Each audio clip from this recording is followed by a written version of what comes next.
ሰላም ጤና ይስጥልኝ የቻናላችን ቤተሰቦች ዛሬ በአፍሪካ ቀንድ እየታየ ያለው አዲሱ የኃይል አስተላለፍ ለኢትዮጵያ ምን ትርጉም አለው? ግብጽ፣ ሶማሊያና ኤርትራ በጋራ እየመሰረቱት ያለው ወታደራዊና ፖለቲካዊ ጥምረት የኢትዮጵያን የባህር በር ጥያቄ እንዴት ይነካዋል? በዚህ ቪዲዮ ውስጥ የሚከተሉትን ነጥቦች በዝርዝር እንተነትናለን። አብራችሁን ቆዩ። በሌላ በኩል ዛሬ በዓለም ፖለቲካ ውስጥ ትልቅ መነጋገሪያ የሆነውን የሰሜን ኮሪያን ያልተጠበቀ ጥሪ ይዘንላችሁ ቀርበናል። የሰሜን ኮሪያው መሪ ኪም ጆንግ ኡን በቅርቡ በሰጡት መግለጫ ከአሜሪካ ጋር ለመደራደር ዝግጁ መሆናቸውን ገልጸዋል። ለሰላምም ለጦርነትም ዝግጁ ነን ያሉት ኪም ለዶናልድ ትራምፕ አስተዳደር ምን አይነት መልእክት እያስተላለፉ ነው? ዝርዝሩን አብረን እናያለን። ዛሬ በአፍሪካ ቀንድ የምናየው ትልቁ ዜና የግብጽ የሶማሊያና የኤርትራ መሪዎች እያደረጉት ያለው መጠናከር ነው። ግብጽ ለሶማሊያ ወታደራዊ ድጋፍና መሳሪያ እያቀረበች ሲሆን ኤርትራን በዚህ ጥምረት ውስጥ መገኘቷ የኃይል ሚዛኑን ቀይሮታል። ይህ ጥምረት በዋናነት ኢትዮጵያ ከሶማሊላንድ ጋር የተመሰረተችውን የባህር በር የመግባቢያ ሰነድ ለመቃወም የታለመ ነው። ኢትዮጵያ በበኩሏ የባህር በር ማግኘት የህልውና ጉዳይ መሆኑን ደጋግማ እየገለጸች ነው። የኢትዮጵያ መንግስት ማንንም ለመውረር ፍላጎት የለንም፣ ነገር ግን ጥቅማችንን ለማስከበር ዝግጁ ነን የሚል ጠንካራ መልእክት እያስተላለፈ ነው። ዛሬ ላይ የኢትዮጵያ መከላከያ ሰራዊት በድንበር አካባቢዎች ያለውን ዝግጁነት እያጠናከረ መሆኑም ይነገራል። ግብጽ ይህንን አጋጣሚ ተጠቅማ ኢትዮጵያን በዲፕሎማሲና ወታደራዊ ጫና ለማዳከም ትፈልጋለች።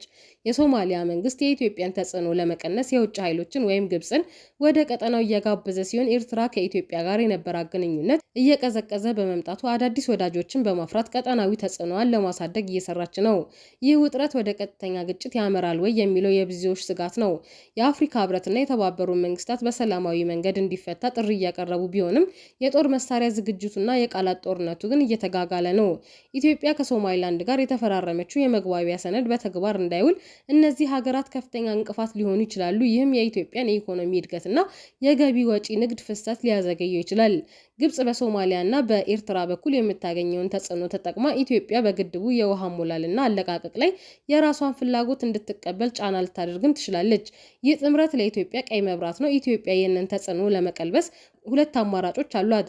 አንደኛው ከሌሎች የቀጠናው ሀገራት እንደ ኬንያና ደቡብ ሱዳን ጋር ያላትን ወዳጅነት ማጠናከር፣ ሁለተኛው ደግሞ ከሶማሊያ ጋር ያለውን አለመግባባት በዲፕሎማሲያዊ መንገድ በመፍታት የግብጽን ጣልቃ ገብነት ቀዳዳ መዝጋት ነው። ወደ ቀጣዩ መረጃችን ስናመራ ኪም ጆንግ ኡን ሰሜን ኮሪያ ከአሜሪካ ጋር በሰላም አብሮ ለመስራት በሯ ክፍት መሆኑን ተናግረዋል። ዩናይትድ ስቴትስ አሁን ያለንበት ሁኔታ ወይም የኒውክሌር ሀያልነትን አምና ከተቀበለች የሚለው ነጥብ የንግግራቸው ዋነኛ ማጠንጠኛ ነው። መሪው ሰላምን ቢጠቅሱም አሜሪካ ጫናዋን የምትቀጥል ከሆነ ለጦርነትም ወደ ኋላ እንደማይሉ በድፍረት ተናግረዋል። ትራምፕ በመጀመሪያው የስልጣን ዘመናቸው ከኪም ጋር የነበራቸው የፍቅር ደብዳቤ የሚባል የቅርብ ግንኙነት ይታወሳል። ኪም ይህንን ወዳጅነት ዳግም ለመጠበቅ የፈለጉም ይመስላል። ሰሜን ኮሪያ በከባድ ማዕቀብ ውስጥ ትገኛለች። ከትራምፕ ጋር የሚደረግ ድርድር ማዕቀቡ እንዲላላላት ትልቅ እድል ሊፈጥር ይችላል። ሰሜን ኮሪያ አሁን የኒውክሌር አቅሟን ስላሳደገች ከእንግዲህ የምንደራደረው እንደ እኩል ሀያል ሀገር እንጂ እንደ ተሸናፊ አይደለም የሚል መልእክት ለዋሽንግተን እያስተላለፈች ነው። ትራምፕ እንደ አውሮፓውያን አቆጣጠር በ2019 በዲሚሊታራይዝድ ዞን በኩል የሰሜን ኮሪያን ምድር የረገጡ የመጀመሪያው የአሜሪካ ፕሬዝዳንት ናቸው። ያ የታሪካዊ ግንኙነት አሁንም ለድርድሩ እንደ መነሻ ሊያገለግል ይችላል። ሰሜን ኮሪያ ከአሜሪካ ጋር ለመደራደር አሁን የመረጠችበት ጊዜ በአጋጣሚ የመጣ ሳይሆን በጥንቃቄ የታሰበበት የፖለቲካ ስሌት ውጤት ነው። ኪም ጆንግ ኡን ከትራምፕ ጋር የግል የሚባል ግንኙነት ወይም ፐርሰናል ኬሚስትሪ ያላቸው። ትራምፕ በመጀመሪያ የስልጣን ዘመናቸው ኪምን ጓደኛዬ እስከ ማለት ደርሰው ነበር። ሰሜን ኮሪያ ከዲሞክራቶች ወይም ከባይደን አስተዳደር ይልቅ ከትራምፕ ጋር መደራደር እንደሚቀላት ታውቃለች። ምክንያቱም ትራምፕ ከባህላዊ ዲፕሎማሲ ውጪ ቀጥታ ንግግርን ስለሚመርጡና ለስምምነት ቅርብ ስለሆኑ ነው። ከዚህ ቀደም ሰሜን ኮሪያ ስትደራደር ኒውክሌር አታበልጽጊ የተባለች ነበር። አሁን ግን ኪም የኒውክሌር እና የረጅም ርቀት ሚሳኤል አቅማቸውን በሚገባ ገንብተዋል። ስለዚህ አሁን ለመደራደር የፈለጉት እንደ ተሸናፊ ሳይሆን እንደ እኩል ሀያል ሀገር ለመቅረብ ነው። እኛ ኒውክሌር አለን፣ እናንተ ማዕቀብ አንሱልን የሚል ጠንካራ የመደራደሪያ ካርድም ይዘው መጥተዋል። ምንም እንኳን ሰሜን ኮሪያ ወታደራዊ አቅሟን ብታሳድግም ዓለም አቀፍ ማዕቀቦች የሀገሪቱን ኢኮኖሚ ክፉኛ ጎድተውታል። የህዝቡ ኑሮ መክበድና የምግብ ዋስትና እጥረት ኪም ጆንግ ኡን ላይ ጫና ይፈጥራሉ። ከትራምፕ ጋር ስምምነት ላይ መድረስ ማለት እነዚህ ማዕቀቦች እንዲላሉና የውጭ ኢንቨስትመንት እንዲገባ በር ይከፍታል። ሰሜን ኮሪያ በቅርቡ ከሩሲያ ጋር የቅርብ ወታደራዊ ትብብር መስርታለች። ይህ ደግሞ ለኪም ትልቅ በራስ መተማመን ሰጥቷቸዋል። ከጀርባዬ ሩሲያ ያለች በሚል ስሜት ከአሜሪካ ጋር በሚደረግ ድርድር ላይ የተሻለ ድምጽ እንዲኖራቸውና አሜሪካን ለስለስ ያለ አቋም እንድትይዝ ለማስገደድ አሁን ትክክለኛ ጊዜ ነው ብለው ያምናሉ። በአጭሩ ኪም ጆንግ ኡን አሁን የመጡት ለመለመን ሳይሆን ለመቀያየር ነው። የኒውክሌር አቅማቸውን እንደ ዋስትና ይዘው ከትራምፕ ጋር አዲስና ለየት ያለ ስምምነት በመፈራረም የሀገሪቱን ኢኮኖሚ ለመታደግ አስልተው የተነሱ ይመስላል። በነገራችን ላይ አሜሪካ በሰሜን ኮሪያ ላይ በርካታ ማዕቀቦችን ጥላለች። ሰሜን ኮሪያ በማንኛውም የዓለም ባንክ በዶላር እንዳትገበያይም ታግዳለች። ይህ ደግሞ ለሀገራቱ የውጭ ምንዛሬ ማግኛ ቀዳዳዎችን በሙሉ ዘግቶባታል። የሰሜን ኮሪያ ባለስልጣናትና ተቋማት በውጭ ሀገራት ያላቸውን ሀብትና ንብረት እንዳይንቀሳቀስም ታግዷል። አሜሪካና የተባበሩት መንግስታት ሰሜን ኮሪያ ወደ ሀገር ውስጥ የምታስገባው የነዳጅ መጠን ላይ እጅግ ዝቅተኛ ጣሪያ ጥለዋል። ነዳጅ ከሌለ ደግሞ ፋብሪካዎችና መጓጓዣዎች ይቆማሉ።